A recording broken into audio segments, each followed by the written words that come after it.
नमस्कार दोस्तों। तो कांग्रेस की एक रिपोर्ट आती है जिसमें सारे यूएस लॉसेस को उन्होंने लिस्ट किया था और उस लिस्ट को देखते ही आपके होश उड़ जाएंगे। इजराइल के अगर मैन्ड एयरक्राफ्ट के बारे में बात करें तो एक भी इजराइल का मैन्ड एयरक्राफ्ट डाउन नहीं हुआ इस पूरे ईरान के वॉर में।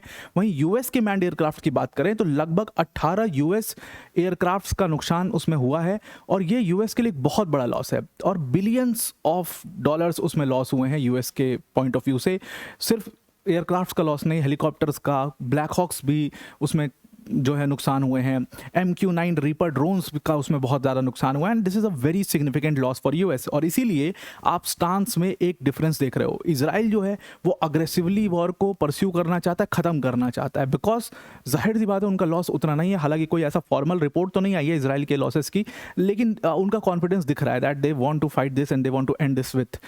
ईरान का हमें कॉन्फिडेंस दिख रहा है कि दे ऑल्सो कैन फाइट और उनके पास भी उतना मिलिट्री माइट है कि वो फाइट कर सकते हैं। यूएस के पास बहुत ज़्यादा मिलिट्री माइट है, but again the losses are pulling them behind. वो नुकसान इतना बड़ा हो चुका है कि अब डोनाल्ड ट्रंप को समझ में नहीं आ रहा है कि इसको कैसे परस्यू करें, इसको परस्यू करें या ख़त्म करें। आज हम उसी के ऊपर इस पूरी वीडियो में चर्चा करने वाले हैं कि यूएस का एक्चुअल नुकसान क्या हुआ and what was the very big strategical fault between US and Israel itself. US और इजराइल की स्ट्रैटेजी में बहुत बड़ा डिफरेंस था। इन लोगों ने पूरा अपना वर्क जो है वो उसको डिवाइड कर रखा था और यहीं पर यूएस को सबसे बड़ा नुकसान हुआ है। डिटेल में इसको डिस्कस करते हैं, पर वीडियो में आगे जाने से पहले एक बड़ी अनाउंसमेंट है अनअकैडमी टीम की तरफ से कि अगर आप यूपीएससी सीएससी की प्रिपरेशन करना चाहते हैं सो Unacademy is your one stop solution. 22,999 का अनअकैडमी का फाउंडेशन कोर्स है और इस फाउंडेशन कोर्स को ज्वाइन करके आप अनअकैडमी के साथ मिल करके अपने यूपीएससी सीएससी की प्रिपरेशन कर सकते हैं। All India rank 1, all India rank 20 जो 2025 का रिजल्ट आया यूपीएससी का, वो इसी फाउंडेशन कोर्स का हिस्सा थे। तो इसमें अभी ऑफ़र चल रहा है और ये ऑफ़र का आज आखिरी दिन है। आज ही ये ऑफ़र ख़त्म हो जाएगा, इसको ज़रूर से अवेल कर लीजिए। इसमें आपको अनअकैडमी के टॉप एजुकेटर जैसे मृणाल सर, प्रतीक सर, सुदर्शन सर जैसे एजुकेटर्स यहाँ पर आपको इस बैच के अंदर पढ़ा रहे होंगे। Now I am coming back to the topic. तो कहा जाता है कि टोटल अगर लॉसेस देखा जाए तो यूएस को 42 एयरक्राफ्ट का लॉस हुआ, जिसमें से 18 मैन्ड एयरक्राफ्ट का नुकसान इनको हुआ है इस पूरे 40 दिन के वॉर के अंदर ईरान में। और ये एक कांग्रेस रिपोर्ट द्वारा क्लेम किया गया, कांग्रेस में रिपोर्ट आई है, कांग्रेस की रिपोर्ट है जो क्लेम करती है कि लगभग ये 18 मैन्ड एयरक्राफ्ट का हमने देखा भी F-35 का बोला जा रहा था, ईरान ने क्लेम किया था F-35 का हमने लॉस किया है और फिर ट्रम्प ने माना भी था। F-15 को का नुकसान हुआ है और उसके पायलट को भी वहाँ पर खोजने की पूरी मुहिम चली थी और फिर उसके पार्ट्स जो है वो खोजने की मुहिम चली थी। ये सब जो है वहाँ पर चल रहा था। तो सारा कुछ मिला दो तो 18 मैन्ड एयरक्राफ्ट का इनको नुकसान हुआ है और यूएस की नेवी को बहुत बड़ा लॉस हुआ है। वहीं अगर इजरायली लॉसेस देखें तो वो नेग्लिजिबल है, वो बिल्कुल बहुत कम है इजरायली लॉसेस। और यूएस क्योंकि महंगे इक्विपमेंट्स भी यूज़ करता है, किसी भी वॉर में अगर छोटा भी वॉर है तो भी उसमें महंगे इक्विपमेंट्स यूज़ होते हैं, कन्वेंशनल वॉरफेयर में भी वही इक्विपमेंट्स यूज़ करते हैं। तो जनरली उनका जो लॉस होता है बाकी देशों से वो बहुत ज़्यादा होता है। और अगर आप इसमें इजराइल और ईरान दोनों से कंपेयर करोगे तो यूएस के लॉस सबसे ज़्यादा हैं इसमें और इसीलिए वो इस वॉर में पीछे हटने की कोशिश अब ट्रंप कर रहे हैं। कहा जाता है कि इजराइल को भी इसमें नुकसान हुआ है, 18 से 20 यूएवीज का नुकसान हुआ है, लेकिन हमें ध्यान रखना होगा कि अनमैन्ड एरियल व्हीकल्स का नुकसान हुआ जो कि बहुत स्लो थे और उनको इंगेज करना आसान था। लेकिन अगर हम मैन्ड वॉर प्लेन्स की बात करें तो इजराइल को उसमें कोई नुकसान नहीं हुआ है। अब अगर पूरी लिस्ट देखें, पूरी फेरिस्ट देखें जो यूएस का नुकसान है, उसमें 6 फाइटर जेट्स का नुकसान है, F-15E स्ट्राइक ईगल्स, F-35A एक A-10, उसके साथ E-3 सेंट्री, KC-135 टैंकर्स का भी लॉस हुआ है, MC-130J स्पेशल ऑपरेशंस एयरक्राफ्ट का नुकसान हुआ है, MQ-4C टाइटन ड्रोन्स का इस्तेमाल का नुकसान हुआ है, कुछ helicopters like HH-60W combat rescue helicopters को भी उसमें जो है हिट किया गया है और उसके साथ साथ MQ-9 reaper drones, 24 MQ-9 reaper drones का नुकसान हुआ है। ये अपने आप में मिलियंस में पहुंच जाता है अकेले उसका दाम। This loss is very big. कहा जाता है कि नुकसान तो इनको ब्लैक हॉक्स का भी हुआ है। ब्लैक हॉक्स जिसकी तस्वीर आप अभी देख रहे हो, जिसको F-15 का जो सर्च ऑपरेशन चला था उसमें यूज़ किया गया था, उस रेस्क्यू ऑपरेशन में इसको भी ईरान ने सक्सेसफुली हिट कर दिया था। हालांकि रिपोर्ट में इसके बारे में कुछ मेंशन नहीं, मे भी हो सकता है रिपेयर हो गया हो या रिपेयर करके इन्होंने यूज़ कर लिया हो क्योंकि वो नुकसान बहुत सिग्निफिकेंट नहीं था। उसके अलावा इसमें जो थर्ड रडार सिस्टम है, इसको मैंने कवर भी किया था। थर्ड जो रडार सिस्टम्स हैं उसको भी हिट किया गया था, और उसका भी नाम इस कांग्रेस रिपोर्ट में नहीं है, तो मे भी हो सकता है कि वो भी शायद रिपेयर हो गया हो। लेकिन इन सारी कांग्रेस रिपोर्ट में जो भी नुकसान मेंशन किए गए, अपने आप में बिलियंस का नुकसान यूएस को इस पूरे वॉरफेयर में हो जाता है, एंड यही यूएस के लिए सबसे बड़ी प्रॉब्लम इसमें हुई है। अब अगर हम इसराइल की बात करें, on the other hand, on the contrary, अगर आप इसराइल की बात करोगे तो कोई ऐसी ऑफिशियल रिपोर्ट नहीं उन्होंने पब्लिश की, लेकिन फिर भी उनको जो नुकसान हुआ है वो बहुत स्लो मूविंग यूएवीज का नुकसान हुआ है, जैसे एलबी थर्मिन्स हैं और हेरॉन्स हैं, इनका नुकसान हुआ है, जो कि बहुत ज़्यादा कॉस्टली नहीं है। दूसरी चीज़, कुछ सिविलियन एयरक्राफ्ट को भी इसमें हिट किया गया था। लेकिन उसके अलावा अगर आप देखो तो एयर या लैंड कहीं पर भी इसराइल को उतना बड़ा नुकसान नहीं हुआ है। यूएस को लगभग बताया जा रहा है कि $29 बिलियन का नुकसान हुआ, और इसमें से ज़्यादातर कॉस्ट जो है वो एक्चुअल में रिप्लेसमेंट कॉस्ट है या रिपेयरिंग कॉस्ट है। तो यू कैन अंडरस्टैंड कि इस पूरे वॉर में यूएस सिर्फ और सिर्फ लीपापोती करते रह गया है, कुछ नहीं किया है। यूएस एयरक्राफ्ट्स को ईरान ने सक्सेसफुली हिट किया, हर जगह पर हिट किया, और उसके पीछे का रीज़न क्या था? सबसे पहले तो अंडर एस्टिमेशन। देखो, जब ईरान का एयरफोर्स को इन्होंने डिस्ट्रॉय कर दिया था तो इनके पास रिपोर्ट थी कि ईरानियन एयर डिफेंस सिस्टम्स को हमने पूरी तरीके से ख़त्म कर दिया है, बट ऐसा था नहीं। ईरान ने लगातार इसमें अपना, यूएस और इजराइल के खिलाफ ईरान ने लगातार अपना infrared search and track systems को इस्तेमाल किया, आईआर मिसाइल्स को इस्तेमाल किया, जो कि बहुत फास्ट हैं, और इसीलिए इन्होंने सक्सेसफुली MQ-9 और हेरॉन्स को सक्सेसफुली इंगेज कर पाए और उनको डाउन कर पाए, because they are slow in front of that. तो इसीलिए स्लोनेस की वजह से ये हिट हुए हैं। उसके बाद जो चाइनीज़, उनके पास जो सिस्टम्स है, सर्वेलेंस रडार सिस्टम्स थे, उसका बहुत अच्छा इस्तेमाल किया है, जैसे YLC-8B, YLC-8E, और ये सब का इस्तेमाल करके इन्होंने जो F-35 को ट्रैक डाउन किया और उसको भी सक्सेसफुली हिट किया। F-15 तो इनके लिए फिर मजाक ही बन गए थे। और उसके साथ साथ जो रशियन सैटेलाइट्स जो इनको इंटेलिजेंस प्रोवाइड कर रही थी, रशिया इनको जो इंटेलिजेंस प्रोवाइड कर रहा था, उसको भी इन्होंने बहुत अच्छे से इस्तेमाल किया। तो एग्जैक्टली इनको सारी लोकेशंस पता थी और इन्होंने उसको अपडेट किया, इन्होंने उससे अटैक किया। पहले अगर 4 दिन में आप देखोगे तो ईरान का लगभग उन्होंने जितनी भी यूएस मिलिट्री बेसिस के ऊपर अटैक किया, जिसका पूरा कंप्लीट इंटेलिजेंस डेटा था उनके पास, हर जगह इन्होंने बहुत तबाही मचाई और सक्सेसफुल रहे इनके अटैक्स। अब इसमें आप देखो कि सबसे पहले बहरीन में जो अल जुफैर बेस था, वहाँ पर शाहिद ड्रोन से इन्होंने अटैक किया और उनके रडार डोम को वहाँ पर ख़त्म कर दिया। उसके अलावा फिर यूएई पहुँचे, यूएई में अल दाफरा बेस को किया, और कहते हैं कि इसके अलावा अगर आप देखोगे तो अल रुवैस एयरबेस पर जो थर्ड रडार सिस्टम्स थे, उनका जो रडार था ANTPY-2 रडार, उनको भी इन्होंने सक्सेसफुली हिट किया। जो बैटरीज थी उनको भी इन्होंने सक्सेसफुली हिट किया, तो वो भी ख़त्म हो गए। अब वो बात की बात है कि उन्होंने उसको रिपेयर कर लिया, जो भी है, लेकिन सक्सेसफुली कुवैत में, यूएई में, बहरीन में इन्होंने सक्सेसफुल अटैक्स किए और ये पूरी तरीके से उसमें सक्सेसफुल रहे।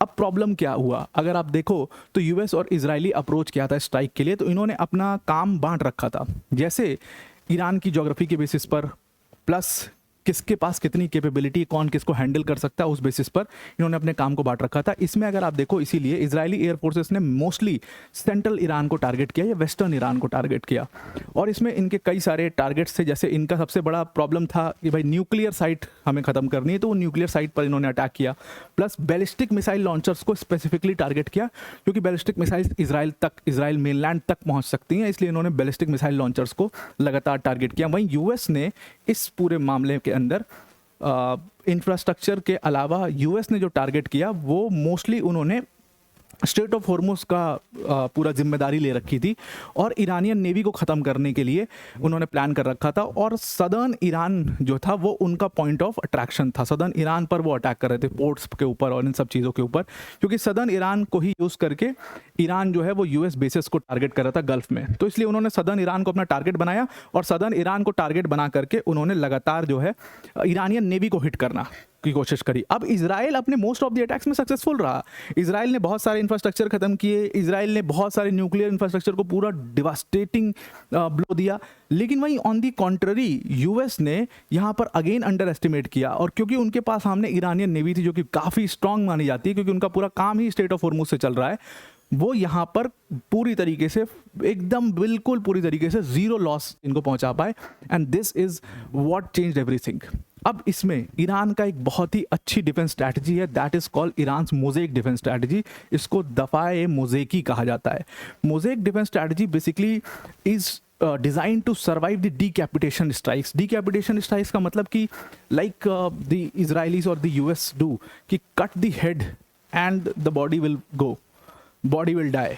तो वो सिंपल था कि भाई खामनेई को मारो, ईरान ख़त्म, मादुरो को उठाओ, वेनेजुएला ख़त्म। ये उनका एक स्ट्रैटेजी रही है और ये इजरायली स्ट्रैटेजी है, मोर देन यूएस ये इजरायली स्ट्रैटेजी, और यूएस ने इसको फॉलो किया है बहुत जगह पे।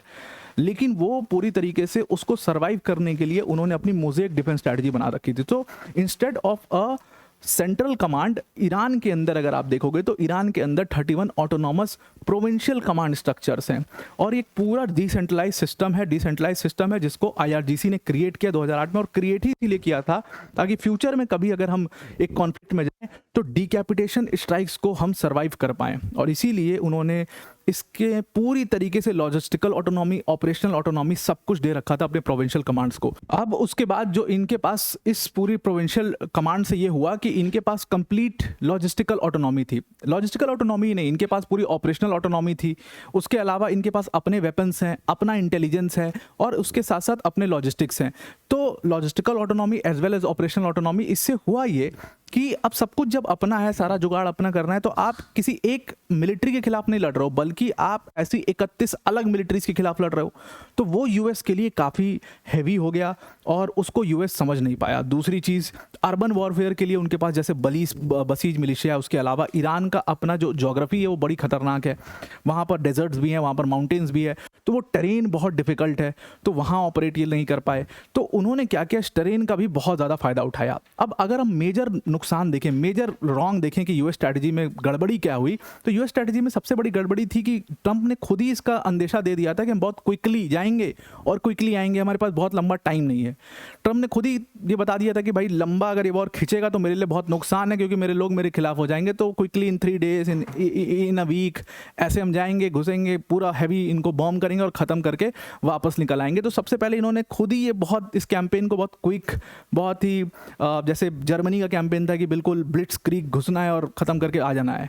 तो जैसे कि सोवियत यूनियन के साथ हुआ था कि सोवियत यूनियन एक बहुत बड़ा, मतलब बहुत ही बड़ा देश था और जर्मनी फेल हुआ, ठीक वैसे ही कुछ यहाँ पर ईरान की स्थिति है।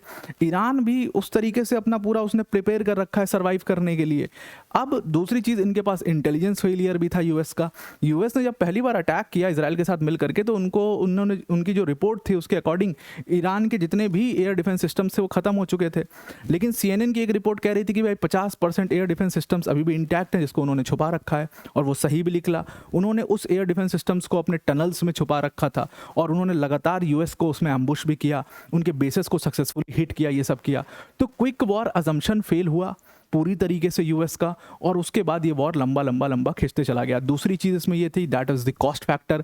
ईरान के आप ड्रोन्स देखो, ईरान की जो पूरी, ईरान कभी भी एक कन्वेंशनल वॉरफेयर में नहीं जाता, वो एक एसिमेट्रिक वॉरफेयर हमेशा यूज़ करता है, जहाँ पर वो थोड़ा होल्ड बैक करते हैं, वो अपने डिफेंसेस को स्ट्रॉन्ग करते हैं, वो अपने मिलिशियाज के थ्रू लड़ते हैं। आप देखो कि वो कभी भी कन्वेंशनल वॉर नहीं लड़ते, they are not very comfortable in the conventional war. अगर आप वही ईरान इराक वॉर देखो, उसमें भी ईरान बहुत नुकसान हो गया था, ईरान का बहुत हालत ख़राब हो गई थी कन्वेंशनल वॉर में। दे नो कि आप कन्वेंशनल वॉरफेयर में नहीं जा सकते, तो वो होल्ड बैक करते हैं और बहुत लो कॉस्ट वॉर लड़ते हैं, low cost drones, low cost हर चीज़, एयरक्राफ्ट, हर चीज़ वो लो कॉस्ट रखते हैं, और इसीलिए वो सक्सेसफुली यूएस बेसेस को हिट भी कर पा रहे थे। अगर 2-3 भी हिट कर पा रहे थे तो वो सक्सेसफुल थे। उनका कॉस्ट फैक्टर बिल्कुल वो जो रिटर्न्स था वो आ रहा था, क्योंकि आप ड्रोन्स देखो, शायद ड्रोन्स कितने $20,000-50,000 के हैं, बल्कि वो इन शाहिद ड्रोन्स को दे करके रशिया ने यूक्रेन में इस्तेमाल किया, उसके बदले S-400 सिस्टम्स लिए। उसके बाद इनके मिलिशियाज का पूरा नेटवर्क, हिजबुल्ला है लेबनान के अंदर, इराक में PMUs हैं, उसके बाद हुदीस हैं यमन में, ये सब ने और भी इनके बॉर्डर से वॉर को दूर रखा, और ये अपने जो भी अपना बन पड़ता है, लॉजिस्टिक सपोर्ट भी कई बार करते हैं और हर तरीके से सपोर्ट करते हैं ईरान का। तो वो पूरा नेटवर्क था, वहाँ पर यूएस फेल हुआ।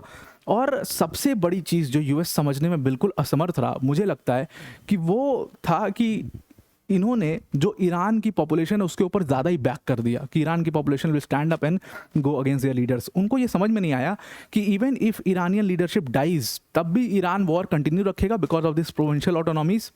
provincial command structures, and Iranian people, they don't rally around their leaders, they rally around that flag, they rally around that nationalism.